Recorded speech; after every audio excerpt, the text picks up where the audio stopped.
Buenos días, muchachos. Vamos a continuar con las clases. En la clase del día de hoy vamos a hablar de derivadas de funciones trascendentes. Y para hablar de derivadas, pues no podemos dejar de hablar de límites de una función. Para el caso de funciones trascendentes vamos a hablar de uno de los límites más importantes en el cálculo, el cual es el límite cuando x tiende a 0 de la función 1 más x a la 1 sobre x. Este límite representa lo que es el número e. Y ustedes, como saben, el número e es igual a tener 2 puntos, 7, 18, 28, etc. Y como ustedes recordarán, el número e es un número irracional, lo que quiere decir que no se puede representar con una fracción o como el resultado de la raíz de un número. Otro límite que representa el número e es el límite cuando x tiende a infinito de 1 más 1 entre x a la x. Igual. Ahora, ¿cuál es la diferencia de estos dos límites? Pues principalmente la gráfica. Voy a trazar la gráfica para ver la diferencia y ver cómo es que ambos límites representan el número e. Bueno, ok, aquí ya tengo mis ejes del plano cartesiano y mientras trazo la gráfica les platico un poquito. El número e es uno de los números más importantes en el cálculo. Y es la base de los logaritmos, para representar tanto los logaritmos en base 10 o en cualquier otra base, pero principalmente acompaña el logaritmo natural. El número e se encuentra por primera vez con John Napier, o se escribe así, o a veces lo van a encontrar como Napier, no sé, de acuerdo a la traducción al libro que encuentren, lo pueden encontrar de esas dos maneras. Entonces el número e es el resultado de este límite. Y se representa, bueno, gráficamente se representa así. Bueno, John Napier se le pidió en ese entonces que determinara pues, una forma para poder trazar más fácilmente las rutas marítimas, ¿no? Y él hace aproximaciones numéricas y obtiene como resultado este número.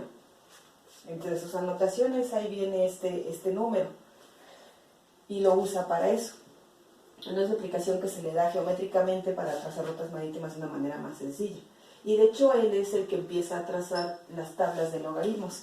Antes de las calculadoras lo que nosotros teníamos eran tablas logarítmicas donde uno ubicaba el número y se iba el resultado. En esta gráfica, la curva que se traza de esta función, ustedes pueden graficar esta función en algún graficador y van a obtener una curva así. El punto donde cruza es el valor de e, que es aproximado a este. Entonces yo aquí puedo ver que cuando x tiende a 0, es decir, el valor de x está en 0, pues la función es igual al valor e. Si x tiende a infinito, o sea, si x avanza, se va a acercar a esta línea, pero nunca la toca. Esta línea se ubica en el valor 1. ¿Sí? Y si x tiende a menos 1, que sería este valor, bueno, vamos a completar. Si x tiende a infinito, y se aproxima a 1. Si x tiende a menos 1, si el valor de x se empieza a acercar a menos 1 por la derecha, acuérdense que el límite puede ser por derecha o por izquierda, si el valor de x, el límite de la función cuando x tiende a menos 1 por la derecha, lo que va a pasar es que y es infinito positivo, va a subir. Ok, ahora para la gráfica de esta función que también me representa el número e. Para la gráfica de esta función, yo aquí tengo que es una curva que parte de 1 y se aproxima. Cuando x tiende a infinito, como dice aquí, entre más yo me acerque hacia acá, x tiende a infinito, que lleva a ser igual al valor de e. Aquí encuentro el valor de 2.71, 82, 8, aquí. Entonces, Cuando x tienda a infinito, y se va a ir aproximándose al valor de e, o más bien y tiende al valor e. Entre más grande sea x, más cerca voy a estar del valor e. Cuando x tienda a 0, es decir, x se ubique en 0, el valor y va a ser igual a 1. Y aquí pues ya no tengo valores negativos, ¿no? Si ven aquí también lo que puedo hablar de estos límites es el dominio. El dominio de esta función, me voy a referir nada más a esta.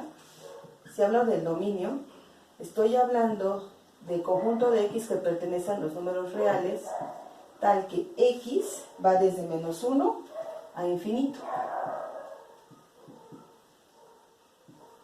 Listo, el dominio de la función. Ahora, si yo hablo del dominio de esta función, yo estoy hablando de las x que pertenecen a los reales, tal que x va a partir de 0 hasta infinito. ¿Sale? Son los principales valores de los dominios. Ahora, les decía yo, John Napier fue el primero que estudió este número, el número e, y es la base de los logaritmos, pero John Napier no lo estableció como los logaritmos. Él nada más estableció una aproximación numérica para poder desarrollar mejor rutas marítimas. Esto pasó, me parece que en los años 1614. Fue John Napier, pero en 1614. Ok. Años después, en 1748, Euler, también han escuchado hablar de Euler, voy a poner aquí. Euler, o también se pronuncia Euler, en 1748, él hace un estudio más profundo sobre este número y es Euler el que establece estas funciones para aproximarse al número e. Esta y esta, cualquiera de las dos. Ahora, si ven, no, en el caso de esta, que es la que más común, yo me aproximo al número e, pero realmente no lo toco, solamente me voy a aproximar.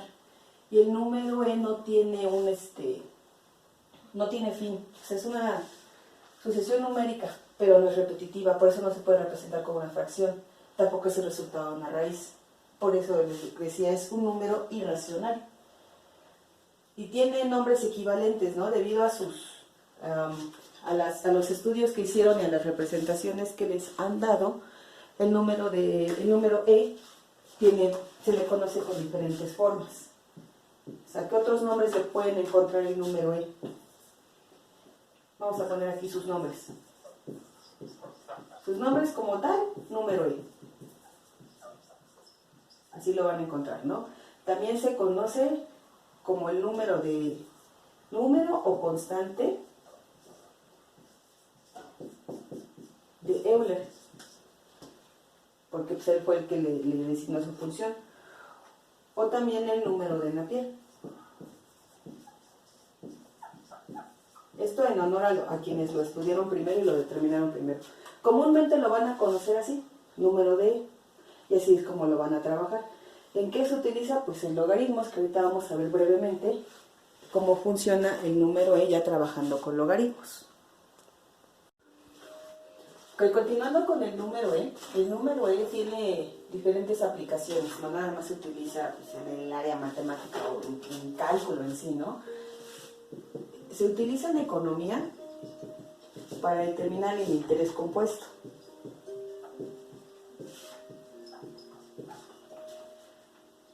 Como una función con el número e elevado a la r-1, o una función en términos de t. Listo. También se utiliza en biología. Yo creo que es tal vez más común verlo porque habla del crecimiento de bacterias. Para la ecuación del crecimiento de bacterias usa P, que habla de la población en términos del tiempo en el que van a crecer las bacterias. También se utiliza para el cálculo del carbono 14,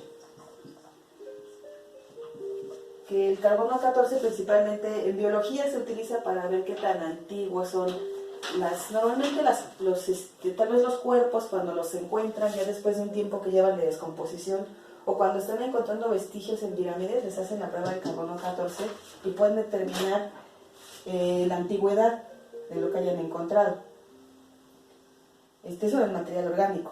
El carbono 14 se representa por una Q y lo trabajan con una E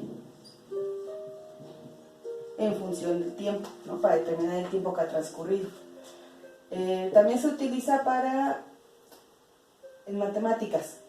Representa de manera exponencial el número complejo.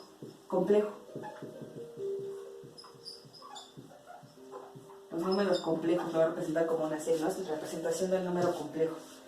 Para representar el número complejo con E, ustedes trabajan con E a la I teta.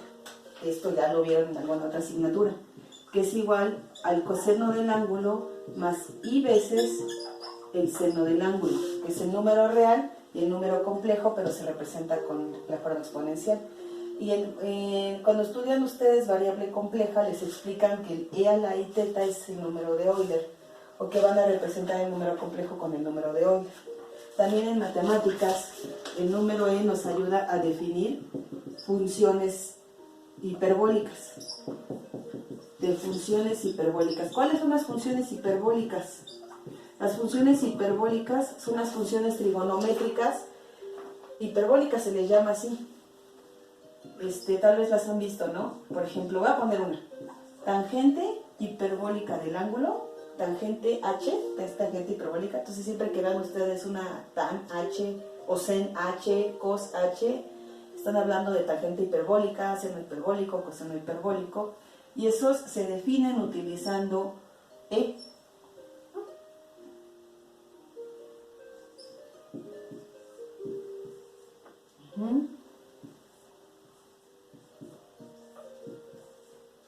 ¿Sale? Que sería seno entre coseno, ¿no? Hiperbólicos. Esas son las aplicaciones como ahorita, bueno, en otras áreas que ahorita no vamos a estudiar nosotros. ¿Qué es lo que nos interesa a nosotros trabajar ahorita en funciones con el número E? Con el número E tiene una aplicación muy importante en el cálculo. Y el número E, si ustedes lo ven aquí, como está representado, no está solita la E. Va acompañado siempre con un número exponencial. Cuando la E aparece así, con un exponente, se convierte en una función exponencial.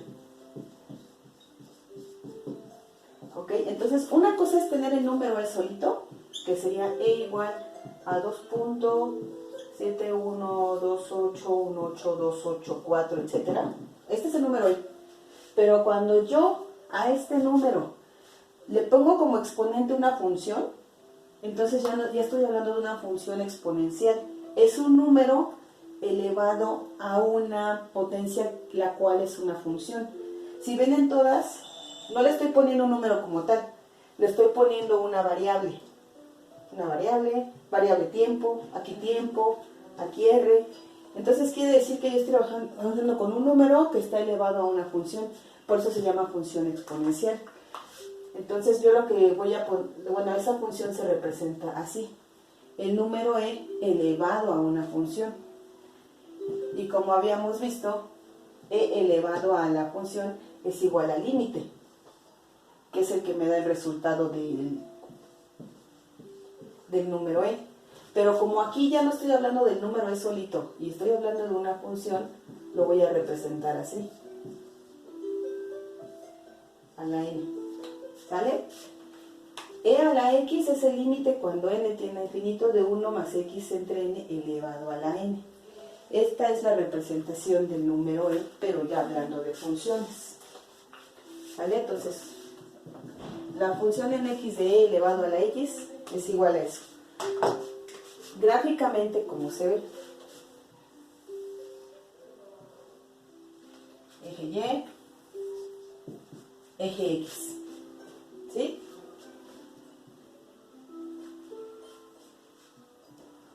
Déjenme cambiar de color, sea más bonito. Y el número b viene así, bueno, la curva del número b viene así. ¿Sale? Esta es la curva de esta función, de la función exponencial. Vamos a ponerle aquí e a la x, ¿vale? Para completar la gráfica. Así se va a llamar. El valor del límite de esa función, cuando x tiende a 1, es el número e. O sea, hacia aquí. Voy a ponerlo de este lado. Cuando x tiende a 1, o sea, x, el valor de x se va acercando a 1, esta función cada vez se acerca más al valor de e, a este valor. Entonces hay una diferencia. Solito es el número e, y cuando yo elevo el número e a una función, este se convierte en función exponencial. Y esa es su gráfica, la gráfica que lo representa. Ahora, si ustedes recuerdan, normalmente nos piden en clase siempre despeja la x, ¿no? ¿Cómo le vas a hacer? Ahorita más adelante vamos a ver cómo es que el número e se empieza a involucrar con los logaritmos a partir de esta, de la función exponencial. Ok, bueno, y como estábamos hablando nosotros de funciones, bueno, de derivadas, lo que yo voy a explicar, bueno, lo que vamos a ver ahorita es, bueno, y entonces ya que llegué a la función exponencial, que es la que tengo aquí, la pregunta ahora sería, bueno, y entonces, ¿cómo voy a derivar la función exponencial, no? ¿Cómo se deriva? La función exponencial la voy a trabajar de forma general. Voy a elevarla a la u, donde u va a ser una función en términos de x, o en términos de la variable que ustedes vayan a derivar. En este caso voy a manejar como e a la u. ¿Sale? Entonces, la derivada de mi función, la derivada, acuérdense que con las notaciones que ya les había mostrado, la derivada de la función, de esta función, va a ser la derivada de u por e a la x. ¿Sí? Digo e a la u, perdón, estamos trabajando con 1 con x. Entonces yo voy a determinar quién es u, la voy a derivar y voy a acomodarlo de esta manera. Esta es la derivada de la función exponencial. Ahora, recuerden que yo les había dicho que e es un número, ahí está, es un valor numérico, es un valor irracional, pero finalmente es un número que está elevado a una función. Entonces yo puedo ver esta función también de otra manera. En lugar de poner e, yo puedo trabajar mi función como cualquier otro valor, a, donde a pertenece a cualquier número real. Puede ser racional, irracional, puede ser un número en raíz, una fracción, puede ser, en fin, un número que pertenezca a los números reales. Y a también puede estar elevada a una función. Entonces, cuando yo encuentro esto, que en lugar de tener el número e, tengo cualquier otro valor, la derivada de la función entonces va a ser la derivada de u, la derivada de la función que tengo aquí, por a la u, y además por el logaritmo natural de a. Esta va a ser la derivada de una función exponencial cuando la base es diferente al número e, cuando es cualquier otro número. Así son las, estas son las derivadas de funciones trascendentes, donde mi función ya está en el exponente. Por ejemplo, vamos a ver un ejemplo de estas derivadas.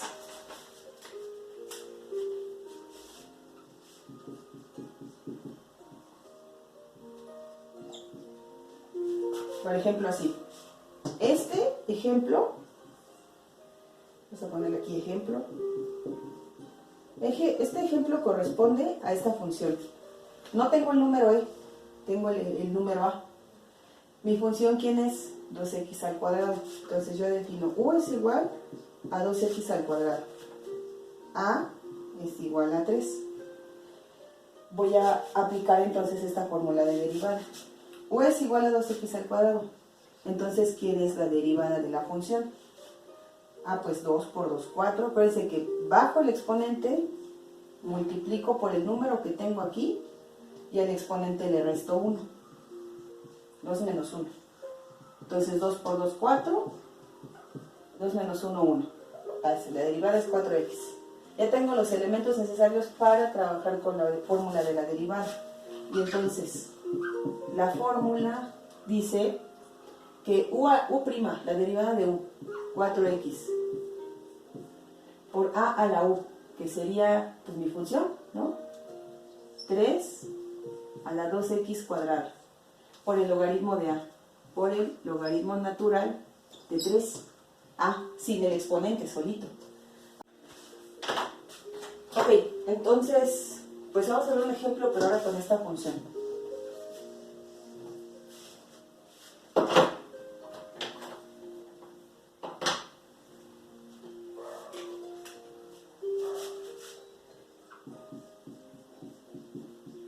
Ahora en lugar de tener un número voy a tener como base e y lo voy a elevar a una función. Así. Aquí voy a utilizar esta fórmula porque mi base es el número e. Entonces identifico quién es mi función. Mi función es 5x cuadrada. La derivada de mi función, u'. 5 por 2, 10. X y 2 menos 1, 1. Entonces me queda aquí. Acomodando ya de acuerdo a la fórmula, la derivada de la función es igual a la derivada de u, que es 10x, por e a la u, por e a la 5x cuadrada. Mira, ese sería el resultado ahorita de esta función.